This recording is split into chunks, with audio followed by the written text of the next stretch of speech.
that ties into people also blowing the whistle, like Stanley Kubrick. He making movies, trying to reveal some of this stuff, and then he suddenly mysteriously dies. So there's a lot of. But anyone who's really studied this subject for a long time knows that it's not modern. It doesn't just date from the period of the discovery of America or whatever. You can take it back to England.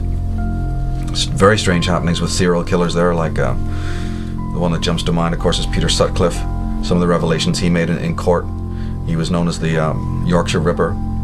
I've made a detailed study of so many of these kinds of personalities, both in America and in England, and the same refrain. It's almost unbelievable how common their refrain is. Not just about their own psychological upbringing with their parents and so on, but during their spree of crimes.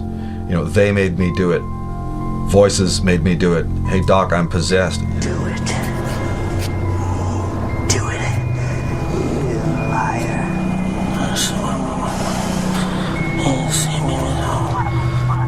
He's mine! You got her out on the side, just go. Get in the next taxi and just go. Go, go, go, go! Don't do it. You liar. That's not what we're here for. That's not what we're here for. He signed your record and he was nice. Put the date on and everything. He was kind. But I want to kill him. He's mine. I want him. Help me, devil. Please. Give me the power. Oh, boy. Let's do it. I have to. I want to. No! God, no. No, no, no, no, no. Nobody! You're nothing! He wasn't phony. Just get in a taxi. You coward, you phony! Get in a taxi and go home. You got your autograph. Go home, frame it, put it on the wall. Put it on the wall! Don't listen to them. Don't listen to them. There's no place like home. Go home, go home.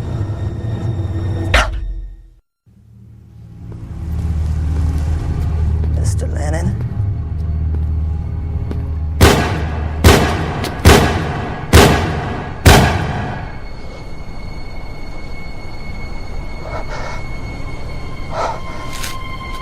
They've had this whole run-in with doctors. The Hungerford killing, for instance, the name of the perpetrator escapes me right now, but it's the famous Hungerford case, is blatant mind control. And the guy having serious problems, committing his crime maybe within half an hour of having a phone call from his specialist. A bizarre phone call was recorded in which the guy lifts the phone, it's perfectly normal, lifts the phone, puts it down, goes upstairs, gets on his hunting attire, his military fatigues, arms himself to the teeth with all of this, hunting attire, and then goes down, into Hungerford and basically slaughters a lot of people. And then, the normal, ubiquitous, he kills himself out of remorse bit at the end.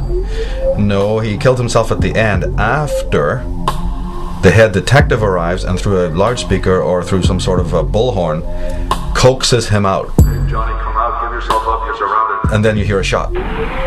So how do we know that that particular speech from that detective or that chief of police is not loaded with what they call trigger terms? We know it exists in backward masking. We know that codes have been used in the military.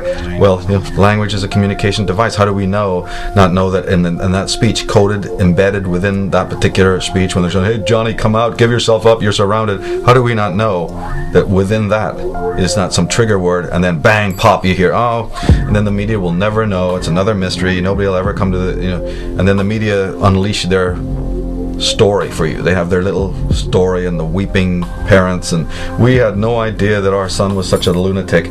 No, the whole world now knows that he's a mass murdering psychopath, but you didn't know.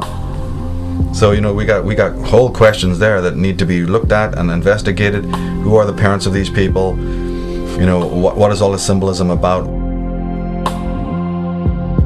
Are these just disgruntled people? There's a lot of disgruntled people in the world. There's a lot of frustrated, jaded teens, but a lot of them don't get into Transams and drive them through McDonald's windows. A lot of them don't go and buy automatic weapons and murder innocent people. So people need to wake up and realize this thing is so much deeper. And then the history of it. The history of it goes back through the Assassins, which was the Islamic during the Crusades. The Crusaders, the Western Crusaders, were absolutely stunned, you see, about how it could be that these Saracens and these Islamic warriors were so unbelievably ruthless and just so dedicated almost had no fear of death. Of course, then they subsequently find out, after they've been in the Middle East a while, that this is a hashish-based cult. These guys are on the bong before they even get on their horses, and other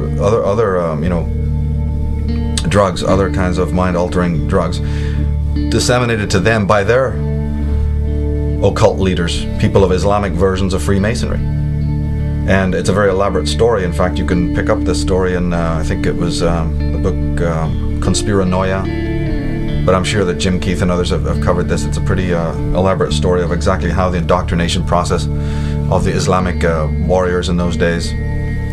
Basically, it boils down to the fact that they condition you to believe you are an angel, you are serving Allah, and those guys are all the devils, you see, and you killing them is doing great work for Allah and the Prophet. Well, if you're mind controlled into that, you're going to be raging into war and killing and having no problem being very brave and all of that, because you're conditioned to believe that there's no such thing as death, and even after you die, you're going to be surrounded by wonderful, damsels and angelic forms and all of this. So the Templars, later especially the Crusaders, after they had married in with some of these Oriental families and had got picked up a lot of this occult knowledge, started to work it out that, wait a minute, if we could have an army, if we could have agents, if we could have captains and people in our military establishment that had this kind of dedication, we could conquer the world. You see, because remember, England, Britain, is a very small place. Holland, some of the old centers of government are not particularly big. They don't have large populations. They don't have large armies. They can't compete against the great continents of the world. Alexander the Great found that out. So, but wait a minute, if you have one man who's got the power of 10 men because he's been indoctrinated, not only is this chump going to do what you tell him to do, he's also going to be a perfect fighting machine. But it means the removal, does it not, of his normal circuitry of morality. Well, nothing could be easier. Morality, as the philosophers and psychologists have told you, is about paper thin anyway. You only have to say a few choice words to somebody and they've lost their head. So nothing could be simpler. And as these chaps found out, these experimenters, that now we understand is the Tavistock Institute of Human Relations. Now we understand is the, these Frankfurt School and all of these people of the 20th century. But this thing goes way back through the Assassins, through the whole drug cult of the cult of Dionysus, where the mind-altering, again, harkens back to something I've said repeatedly in my work, is that all those things, all those modalities, all those wonderful spiritual occult practices that have the ability to take your soul up, that have the ability to enlighten you, to inspire you, to sharpen your reason, your critical ability, all those things, every one of them has the equal power in the wrong hands to do the opposite, to take you down. It's the difference between sorcery and magic. Sorcery and magic. Never end talking about this. It's a very, very important concept. And all that you see out there in the world today, especially in the media, and most of even the tinkering around with occult subjects, is a form of sorcery. And I'm not the first to have said that. And that's why there's so much insanity down the line, so much misinterpretation. Because toxic individuals in control of, occult information is wrong. It's going to go askew very easily. Because we have a vast misunderstanding of what all this means. But without even getting into all of that, the Bible, is the Bible sorcery or is the Bible magic? Is it a bit of both? So it goes back through the Assassins, it goes back through these, and not only them, there's been many cults in the Orient. The Thuggee is another one to be studying, where we get the word thug. Not only were these people funded and created by British money, by the East India Company, the Thuggees were never a problem before the British secret apparatus got there through the East India Company and wanting to destroy and disempower the native Indians who resisted the infiltration of British elements.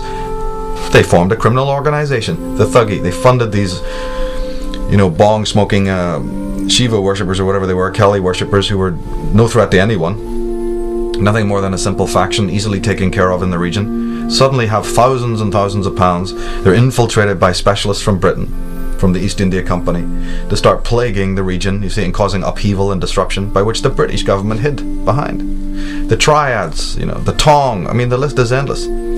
So this understanding of allegiance and realizing what a fragile, pathetic creature human beings are anyway, totally traumatized, that it's very easy to just, paint over or even completely erase the human sensibility, the human sensibilities of morality and so on. And it goes right back into the question of religion as well. Religion is very tied up into this, because you're not appealing to man's reason when you're dealing with mind control. That's the first thing. You're dealing to man's irrational self, which is why people like myself are so adamant about developing the reason and developing man's higher, levels of consciousness, because then there's only chance of being immune to